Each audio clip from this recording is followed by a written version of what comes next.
sejarah tahun baru atau kalender dalam Islam. Ini terjadi di masa pemerintahan Umar bin Khattab, yang mana pada saat itu posisi Umar bin Khattab sebagai Amirul Mukminin, kalau bahasa sekarang yaitu presiden. Di antara gubernurnya, satu orang gubernur yaitu Abu Musa al-Asy'ari berkirim surat kepada Khalifah pada Umar bin Khattab yang menjelaskan ada sedikit rasa malu ketika masuk surat dari Persia. Itu jelas penanggalannya, ada tanggalnya, ada tahunnya. Begitu juga dari Romawi, begitu juga dari Koptik Mesir. Sementara Islam hanya ada tanggal, bulan, tapi belum ada tahun. Nah, karena surat itu sudah dibaca Umar, dan Umar juga merespon sangat positif. Ia kumpulkan para sahabat yang ada pada saat itu, ya terkumpullah. Ini terjadi pada tahun ke-17 setelah pindah ke kota Madinah. Berarti kurang lebih 17 tahun setelah hijrah itu, umat Islam tidak punya kalender. Salah satu ciri bangsa Arab pada saat itu yang dikenal dengan masyarakat primitif, ya tidak punya kalender. Kenapa? Karena Arab itu terkenal tidak bisa baca tulis, dan ini diperkuat dengan firman Allah, "Walladzi ba'atsa fil ummiyina rasula." Nah, Nabi Muhammad itu diutus kepada umat-umat yang ummi. Ummi di sini tidak bisa tulis, tidak bisa baca. Kalaupun misalnya ada tapi tidak banyak di antara para sahabat yang bisa baca tulis itu dikenal dengan kutubul wahyi. Mereka lah nanti yang pertama kali mengkodifikasikan Al-Quran seperti itu. Setelah Umar bin Khattab mengumpulkan para sahabatnya, ditanya apa yang paling tepat untuk menentukan tahun baru ini, ditandai dengan apa, seperti itu. Yang pertama, usulan dari sahabat itu, penentuan tanggal dan tahun ini ditentukan dari turunnya wahyu. Ini ditolak. Kenapa?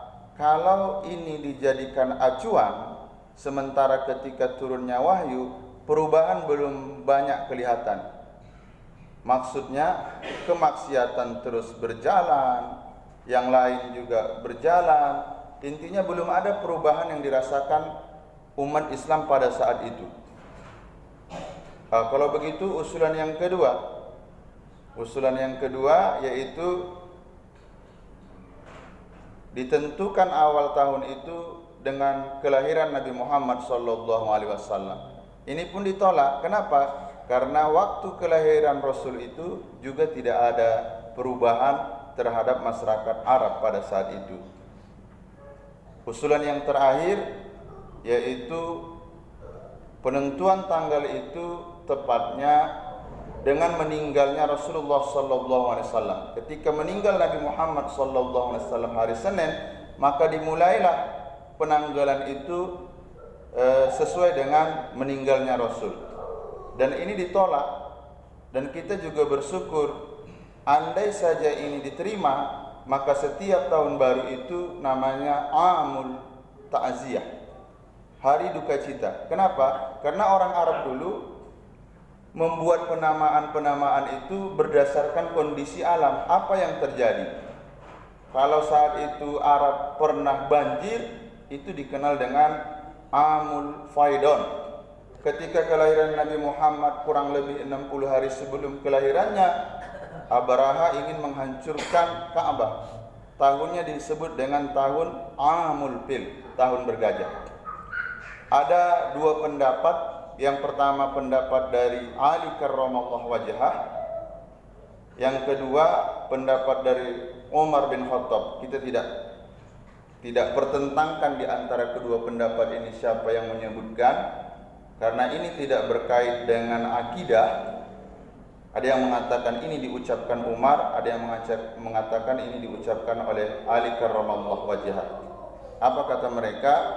Al-hijratu tufarriqu bainal haq wal batil. Penentuan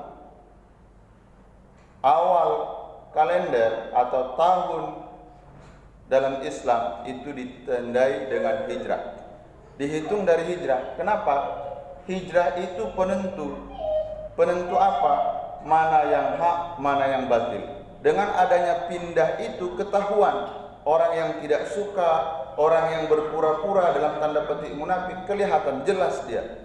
Yang mana yang hak, mana yang benar, itu kelihatan.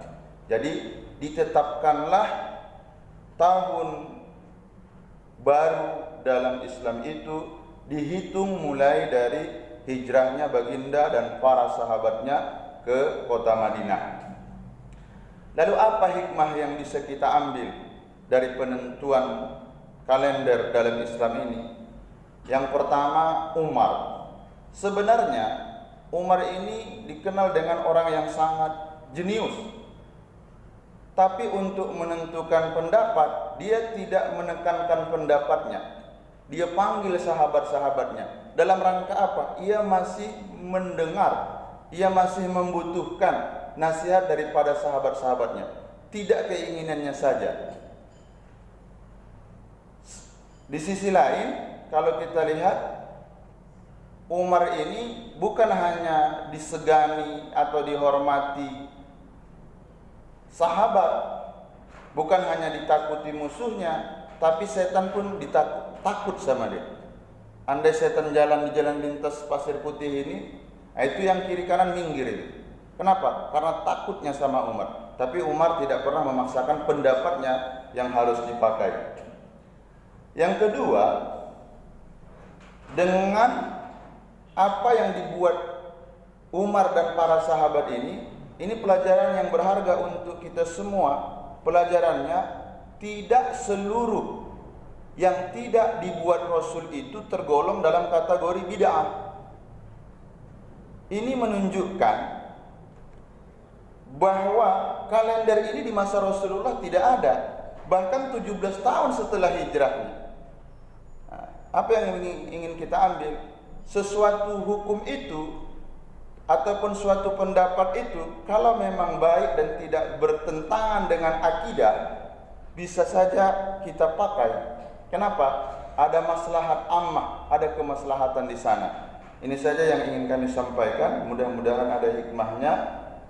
Kita tutup majlis yang mulia ini dengan ucapan hamdalah. Alhamdulillahirabbil alamin. Subhanakallahumma wa bihamdika asyhadu an la ilaha illa anta astaghfiruka wa atubu ilaik. Assalamualaikum warahmatullahi wabarakatuh.